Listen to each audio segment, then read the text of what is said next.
राकेश टिकैत जी लगातार जुड़े हुए थे। हालांकि देखिए जो बातें उनकी तरफ से कही गई उसमें वो ये कह रहे हैं कि कुछ बात जो दूध को लेकर कही गई है उससे वो थोड़े से संतुष्ट हैं। हालांकि उनका बार बार कहना, और इस पर लगातार पॉलिटिकल रिएक्शंस भी सामने आ रहे हैं, सुनिए जरा। हमारे साथ मौजूद है देश के टेक्सटाइल मंत्री गिरिराज सिंह जी। गिरिराज सिंह जी से बात करेंगे। गिरिराज जी, आपका ऐसा मंत्रालय जो कि देश में कृषि के बाद सबसे ज्यादा रोजगार देने वाला मंत्रालय है, क्या लगता है आपको इस बजट में जो आज पेश हुआ है उसको लेकर के आपकी पहली टिप्पणी क्या है? देखिए, पहली टिप्पणी, मैं तो पूरे होलिस्टिक बजट पर बात रखेंगे, फाइनेंस के लोग हर डिपार्टमेंट, लेकिन ये तो कहूंगा कि जर्नी, बजट की राशि डायरेक्ट और इनडायरेक्ट 16 लाख करोड़ से ये जर्नी चला, आज डायरेक्ट 53 लाख करोड़ से ऊपर गया। डेफिसिट जिसको कहते हैं फिजिकल डेफिसिट, वो भी बड़े ही सिस्टमेटिक तरीके से 4.3 पे है। तो ये दोनों को हम देखते हैं तो टेक्सटाइल डिपार्टमेंट को जो प्रमुखता दी गई है, एग्रीकल्चर के बाद सबसे ज्यादा रोजगार देने का काम करता है। नरेंद्र मोदी जी ने जो सरकार, उनका 1, 2, तीसरी सरकार है, इसमें अभी तक 10 साल में उन्होंने 5 करोड़ लोगों को रोजगार देने का काम किया टेक्सटाइल डिपार्टमेंट के थ्रू। ये कहानी किस्सा नहीं है, मैं पहले भी कह चुका हूं। यूपीए सरकार में मेरे यहाँ गारमेंट में एक मशीन पर कपड़ा से लेके पैकेजिंग तक 1.76 लगता, और ये इंडस्ट्रियल मशीन इंपोर्ट होता। यूपीए सरकार में 33 लाख मशीनें इंपोर्ट हुआ। नरेंद्र मोदी के समय 1 करोड़ 6 लाख मशीन हुआ। तो स्वाभाविक है, तो 1.7 से जोड़ लेंगे तो 5 करोड़, इसको अलग रखें। अब अभी जो दिया है, फाइबर मिशन की शुरुआत की जा रही है। मैं तो कह रहा हूं कि उन्होंने इसको एक अम्ब्रेला इस बजट में दिया है, जिसमें 5 सब पार्ट रखा है, कवर किया है। Fibre mission, manufacturing, handloom, sustainability and skilling, और इसी में फाइबर मिशन ये देश में पहली बार रखा गया है। और फाइबर मिशन में हम 1 करोड़ न्यू एज फाइबर इसी में आएगा। हम ग्रामीण किसान और मजदूरों को रोजगार देंगे, ये चुनौती के साथ, क्योंकि पूरी दुनिया जिस यूरोप के साथ एफटीए हुआ है वो सस्टेनेबल फाइबर उसको चाहिए। और सस्टेनेबल फाइबर की परिभाषा है,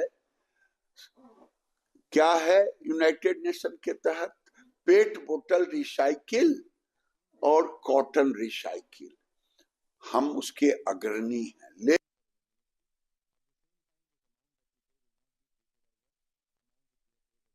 तो देखिए आप लगातार बजट को लेकर जो बातें हैं वो सुन रहे थे, और कहीं ना कहीं देखिए अब सवाल तो ये उठता है कि आखिरकार जब बजट आ गया है तो क्या महंगा हुआ है, क्या सस्ता हुआ है, वो भी हम लगातार आपको बताने की कोशिश कर रहे हैं। आप देखिए, अगर अपने टीवी स्क्रीन पर आप देखें सस्ता क्या हो गया है, खेलकूद के सामान जो है, कैंसर की दवाएं, इसके अलावा ईवी बैटरी जो है वो सस्ती हुई है।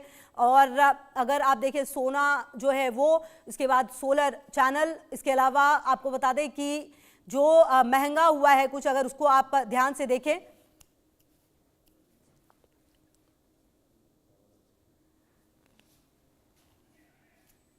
तो आपको बता दें महंगा अगर क्या हुआ है वो आप देखें तो सस्ता और महंगा अगर आप देखें तो कहीं ना कहीं आप ये समझिए कि काफ़ी सारी चीज़ें हैं जो सस्ती हुई हैं, लेकिन काफ़ी चीज़ें ऐसी होंगी जो कि महंगी भी हुई हैं। और लगातार आपको बता दें कि जब ये आया है कहीं ना कहीं बजट, तो शराब, स्क्रैप, खनिज, फ्यूचर ऑप्शन ट्रेडिंग, सिगरेट, तंबाकू, ये चीज़ें हैं जो कि महंगी हो गई हैं।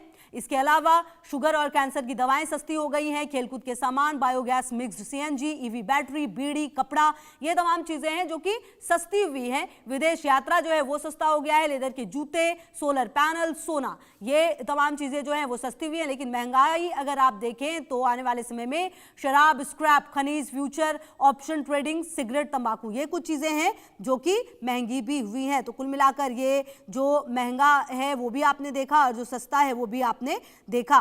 तो कहीं ना कहीं आप समझिए कि जिस तरह से ये अब बजट जो है वो सामने आया है, उसके बाद कुछ चीज़ें हैं जो सस्ती हुई हैं, लेकिन कुछ चीज़ें ऐसी ज़रूर हैं जो कि महंगी हुई हैं। और आने वाले समय में कहा यह जा रहा है कि इस बजट को, हालांकि आपको बता दें कि जो वित्त मंत्री हैं उन्होंने लगातार ये कहा कि इकोनॉमिक ग्रोथ को बढ़ाना और जारी रखना बहुत ज़्यादा ज़रूरी है। 3 कर्तव्य हैं: लोगों की उम्मीदों को पूरा करना, उन्हें देश के विकास में भागीदार बनाना, सबका साथ सबका विकास के फॉर्मूले के साथ सभी को अवसर उपलब्ध कराना।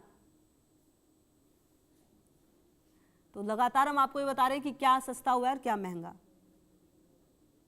ये 21वीं सदी के दूसरे क्वार्टर का, और जो क्वार्टर हम सब के लिए बहुत ज़्यादा मायने रखता है, क्योंकि 2047 जब हम एक विकसित भारत बनाने का जब हम जिक्र करते हैं, तो ऐसे में अब ये जो अगला क्वार्टर शुरू हुआ है 25 से लेके 50 तक का, यहाँ से अब हमें हर उस सोच को बल देकर आगे बढ़ना होगा जो इवेंचुअली 2047 में 3 कर्तव्य के बारे में बताया, 6 मुद्दे जो महत्वपूर्ण इस भारत के विकसित के लिए होंगे उसके लिए बताया,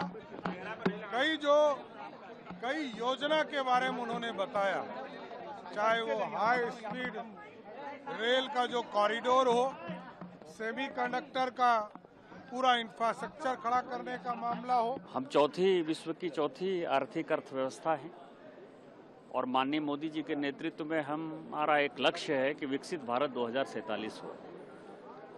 उसमें जो सबसे बड़ा टारगेट है सरकार के पास, वो टारगेट है कि बिजनेस को बढ़ाया जाए और जो आम लोग हैं, 140 करोड़ लोग हैं, जो साधारण लोग हैं, उनको सुविधा दी जाए। और यदि पूरे सेकेंड पार्ट को यदि आप देखेंगे तो उसमें जो नया इनिशिएटिव है पूरी दुनिया का, आर्टिफिशियल इंटेलिजेंस का है, इलेक्ट्रॉनिक्स का है, आईटी का है। को डेफिनेटली इस बजट में प्राथमिकता दी गई है। बहुत सारे ऐसे संस्थानों का निर्माण किया जा रहा है जो युवाओं को ट्रेन करने के फोकस से और युवाओं को रोजगार देने के फोकस से बनाया गया है। जहां पे कंटेंट क्रिएशन की बात करते हैं हम लोग, तो कंटेंट क्रिएशन को बाकायदा जो रिस्पेक्ट मिलना चाहिए था as a profession in the society, अब वो इस बजट के माध्यम से होने वाला है। कंटेंट क्रिएटर्स के आत्मसम्मान का ये बजट है। आज का बजट विकसित भारत और भारत की संस्कृति दोनों को मिलाकर बनाया गया है। भारत को बायो फार्मा हब के रूप में डेवलप किया जाए, मेडिकल हब के रूप में डेवलप किया जाए। खुद भारत के लोगों की हेल्थ की चिंता के साथ बाहर से लोग आकर यहाँ पर अपना ट्रीटमेंट कराना चाहें, इस तरह का प्रोसीजर किया गया है। टूरिज्म को बढ़ाने के लिए कॉरिडोर्स को डिक्लेयर किया गया है और टूरिज्म के लिए अलग से ट्रेनिंग देने के लिए प्रोविजन किया गया है। इंफ्रास्ट्रक्चर की बात की गई है, आयुर्वेद की बात की गई है, टैक्स प्रोसीजर्स को सिंप्लीफाई करने की बात की गई है। तो मुझे लगता है 2047 के विकसित भारत को जिस तरह से आगे बढ़ना चाहिए उसका पूरा रोड मैप इस बजट में रखा गया है। आशाओं का बजट है और एक स्थायी अर्थव्यवस्था के सुधार का बजट है। प्रत्येक क्षेत्रों में, चाहे वो शिक्षा का क्षेत्र हो, चाहे वो स्वास्थ्य का क्षेत्र रहा हो या रोजगार सृजन का क्षेत्र रहा हो, इंफ्रास्ट्रक्चर को चाहे परिवहन और रेल के संदर्भ में रहा हो या पर्यटन विकास के क्षेत्र में रहा हो, मैं समझता हूं कि ये एक दूरगामी बजट है। और इस बजट के जो परिणाम हैं, वो चाहे युवा हो, किसान हो, महिलाएं हो, इनको जो प्राथमिकता देकर किया गया है, मैं समझता हूं कि ये एक जो हमारी अर्थव्यवस्था है उसका एक ईमानदार एक्सरे है और निश्चित रूप में ये एक बजट जो है आर्थिक समृद्धि की नींव रखने वाला बजट है। आपको बता दें कि बजट को लेकर तो हम लगातार बात कर ही रहे हैं, लेकिन इस बीच आपको बता दें कि अमेरिका और ईरान में एक बार फिर से तनातनी देखने को मिली है।